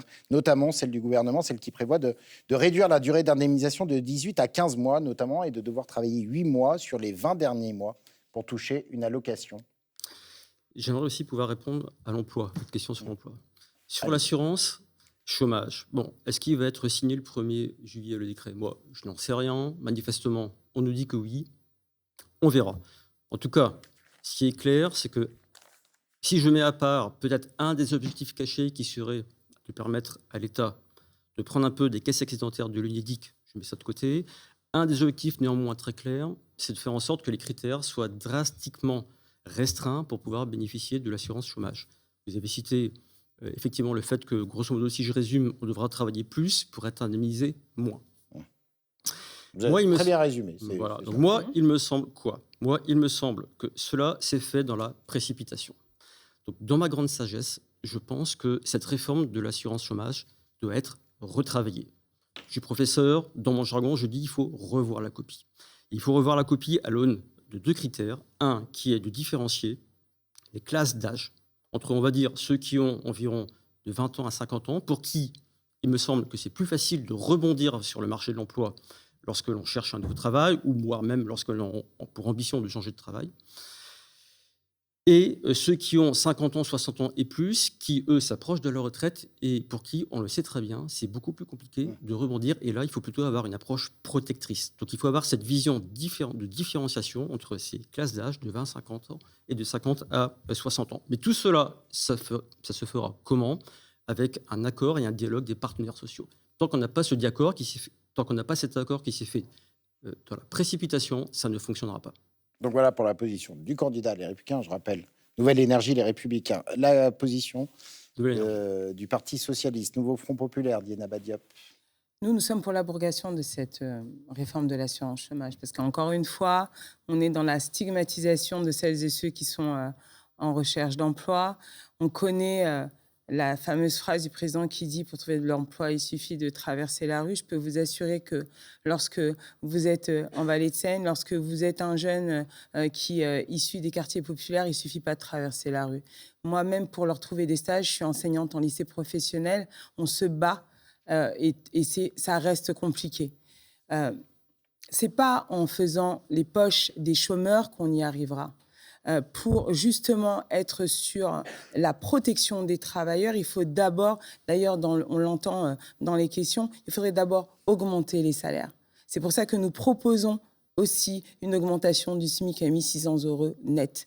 Pourquoi? Parce qu'on sait très bien que les gens, si vous augmentez leur pouvoir d'achat, ils vont consommer et ce sera mieux pour l'emploi. On va peut-être refaire un tour de table sur la question des salaires juste derrière. Je vous propose, avant de répondre Bruno Millième, d'aller voir la réaction de Philippe Gomard, qui est le candidat pour Lutte ouvrière. On l'écoute.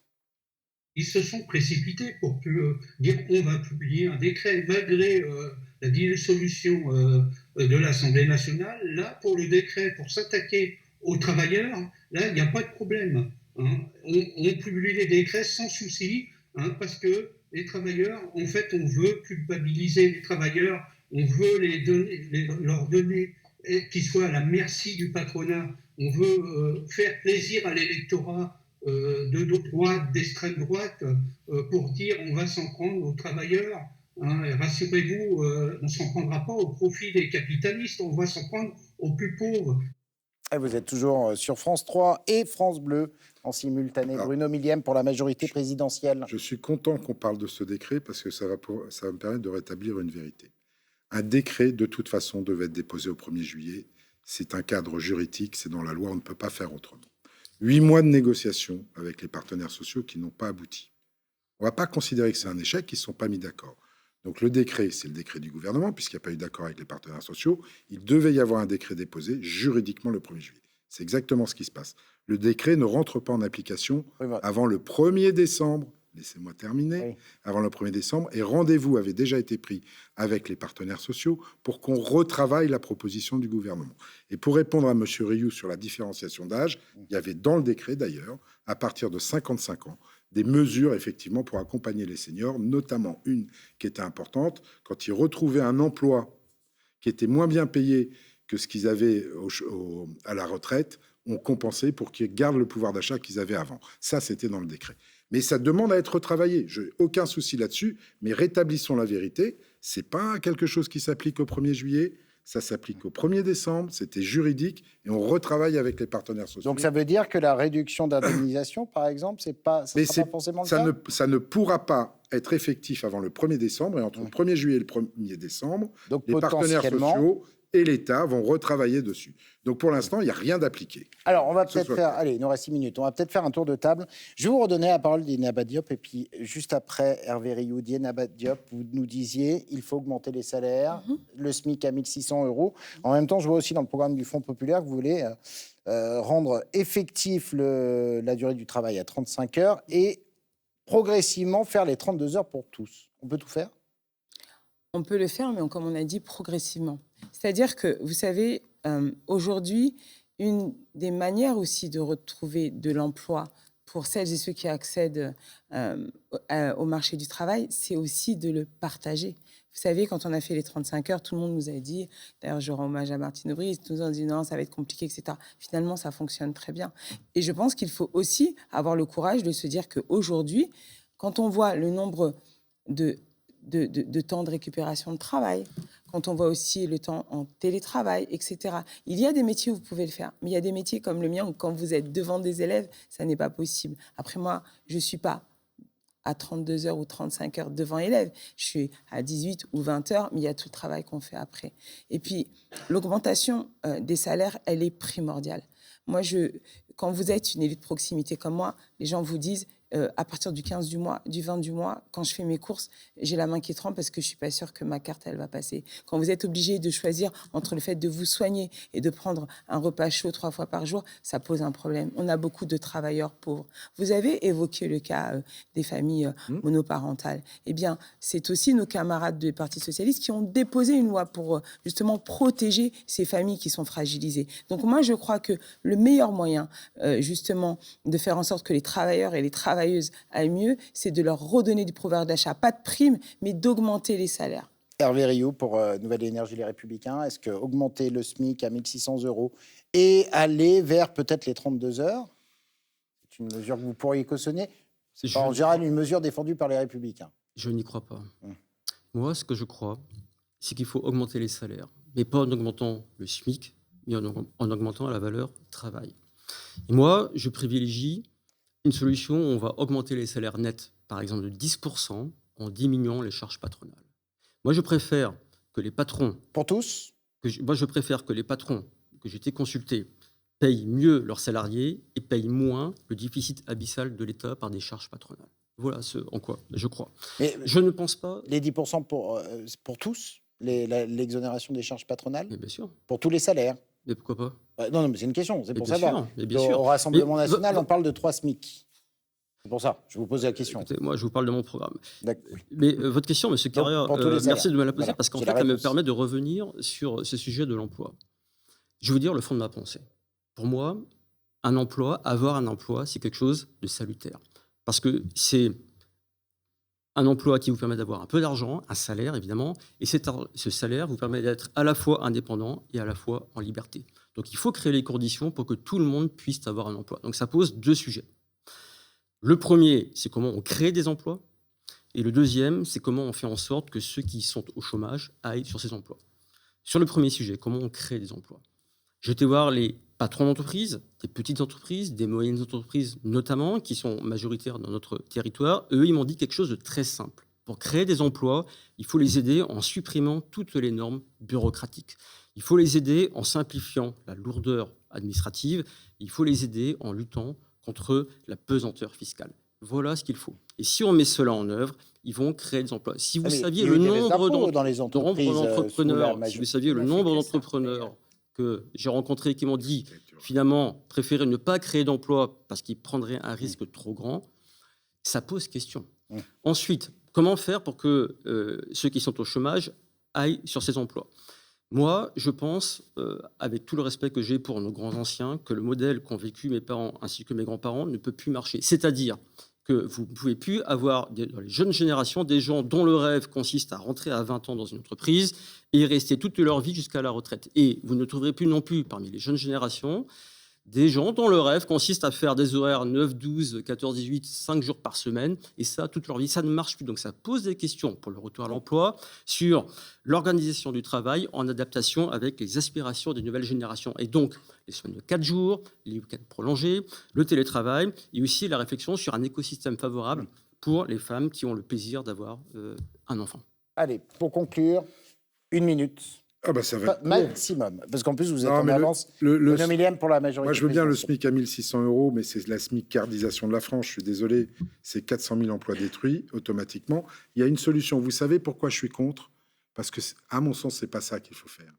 Aujourd'hui, les TPE et les PME, les patrons de TPE et PME ne peuvent pas augmenter les salaires au-dessous de 2 000 € net. Pourquoi? Parce qu'à partir de ce moment-là, ils sont chargés plein pot. Donc souvent, ils sont très ric-rac. Alors travaillons à effectivement une modularité des baisses de fiscalité sur les salaires pour permettre d'arriver à un plafond peut-être qui serait de 3 000 €. Et vous éviterez le tassement, parce que quand vous allez passer le SMIC à 1 600 €, ceux qui étaient à 1 650, quand le SMIC est aujourd'hui à 1 400, ils vont se prendre pour des smicards et ils vont sentir le déclassement arriver. Ça manque un tout petit peu d'imagination par rapport à ça. Permettons aux patrons d'augmenter les salaires. Il y a des propositions qu'a donné Hervé Rioux qui ne sont pas négligeables, notamment sur l'accompagnement des gens, parce que l'accompagnement des gens est très important, et laisser la liberté aux entreprises d'organiser le temps de travail comme elles veulent. Merci beaucoup, messieurs, dames, d'être venus pour ce débat que vous avez pu suivre sur France 3 Paris Île-de-France et France Bleu Paris Île-de-France. Avant de se laisser, je vous laisse découvrir les autres candidats dans la circonscription. Monsieur Sendil Sébastien Djaharaman, candidat divers. Nous avons aussi Christophe Lehotte pour Reconquête. Philippe Gomard, on l'a vu. Et puis, voilà, on ne voit plus les candidats. Rachid Zerouali aussi, un écologiste. Merci à vous d'être venus. Je ne sais pas combien de temps il me reste, 15 secondes. Je vous souhaite une très bonne soirée sur France Télévisions, bien sûr, et sur la radio France Bleu. Bonne soirée et à mercredi prochain.